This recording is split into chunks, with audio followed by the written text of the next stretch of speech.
Hey guys, welcome to Cardboard Castaway. I'm Dave, and today we're going to talk about Fired Up Eternal Moments, which is a game about intergalactic wrestling. What?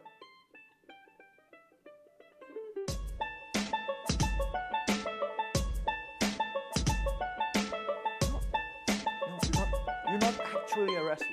Yes, that's the point. You're not actually a wrestler. Okay, so you're not actually a wrestler, okay? And this is actually where the game shines. You're not actually a wrestler, an intergalactic space wrestler, but you are a spectator watching intergalactic space racing. Wrestling, fighting. It's about fighting, okay? There's pooches. Is that a thing? Pooches? Alright, so what do I think about the theme? I think it's awesome, okay? Is that fair enough? Is that okay with everyone? The thing is, you should know, most of the games that we play are about things that we cannot do, right? Generally they're about farming, which none of us actually really do, and generally they're about shipping goods, which are things that we really want to do but we can't. Fighting aliens or killing monsters in a dungeon, these are things that we don't generally get to do, but what about spectating a sport? What happens then? When you change a game into something that you can actually do any other day? Does it work? I don't know. This one works. Yeah, it works. Well, first of all, because of a few very important things. Firstly, intergalactic space wrestling doesn't actually exist. So it's pretty cool to actually be a supporter in this fictional, so to say, sport. But there are a few things that really work well for Fired Up, and this is how well it manages to capture the feeling of being a spectator in a very high-stakes moment. There's a reason why people watch football. There is a reason why people watch esports. There is a reason why people bet on all of these sorts of games, because there is a certain thrill that comes from watching these players do amazing things that we can't actually do. So, in reality, we play games to be able to do what we can't actually do in real life, and we watch games because we can see people do things that we can't actually do in real life, which brings us to the point that Fired Up is actually a simulation of a simulation. So that means that by playing this game, we are being something that we cannot be, which is something that they cannot be, which is something that the top cannot be, which is a tripleception of things we cannot be. There's something really cool about being a spectator and seeing things happen, and this game manages to capture that theme so wonderfully well and manages to make some exciting stories out of that. Basically, the game is mostly centered around your moment cards. These moment cards are cards that you have in your hands which tell you things that are going to happen. So for instance, two fighters are going to be on low morale next round. Cool, okay, that's a really cool thing to see. And they all have a very thematic name that goes with them.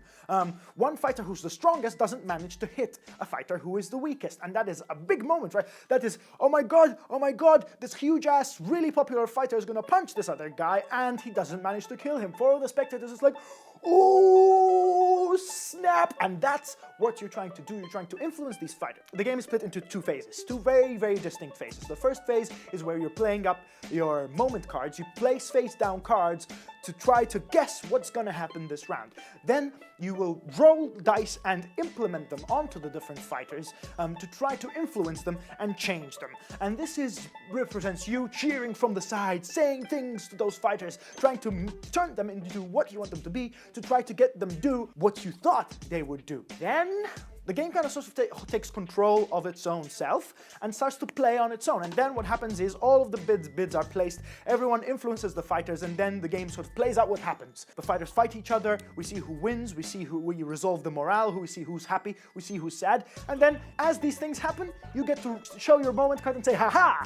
I thought this was happening. You spend your energy points, and then you get points. That's how you get points, by experiencing moments in the game while influencing these fighters, trying to get them to give you the experience that you want. So as a spectator, you go there with intentions. You go with oh man, I'm gonna watch this game tonight, and I really wish they score this goal. For instance, this is how we go and watch. I really wish this other team that never wins actually wins the game, or I really wish that my team wins. And you're not really supporting any one of these fighters, you're basically just being there and trying to get the experience that you always wanted. You probably paid hundreds of intergalactic space credits to be at this match, which according to the rules happens for 10 years. This match happens for an extended period of 10 years because, the game has all of these sort of story stuff going on about what works and what doesn't, and about the world that has been absolved of all combat and conflict.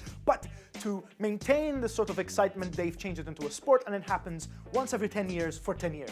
So it's basically always going on. I think that's how I understood it. I think that's the way it is. I don't know. I didn't make the game, but here are a few things about it that you should know. This game can be really mind-boggling for people who like to plan everything, for people who min-max their games, because there are a lot of things that you just cannot predict in this game, and you're simply doing the best you can to make it happen. You're playing with odds here. You're gambling here.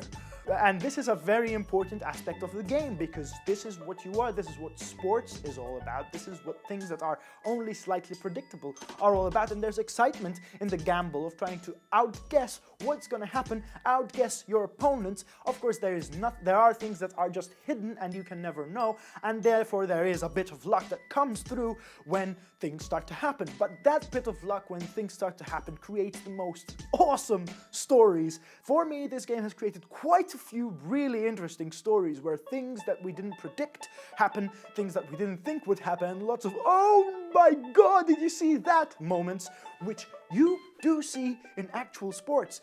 And this is what this game manages to replicate very, very, very smoothly, very cleverly. A really clever design, and there's of course some thought put into our need, our want for viewership, for spectation, for fandom. And it is a game really about being a fan. And this is something that really interests me, in that it's putting you in a position where you're not a huge ass fighter. You're just a human being trying to get the experience you want for the money you paid for. And that's why I think Fired Up Eternal Moments is a winner. I wish the rules were a little less this rule, this rule, this rule. They're perfectly fine, you can understand them, but it makes it a little bit harder when the game is really about the story-making aspect. But otherwise than that, the rules are fine, you can read them. Of course, they're on the Kickstarter page, which the game is on Kickstarter right now, by the way. If you like it, go check it out. I really do suggest you do check it out. This game is actually a winner for me. I actually think it's quite neat. Of course, it has combat, which may not be something for everyone, but you're not actually fighting each other.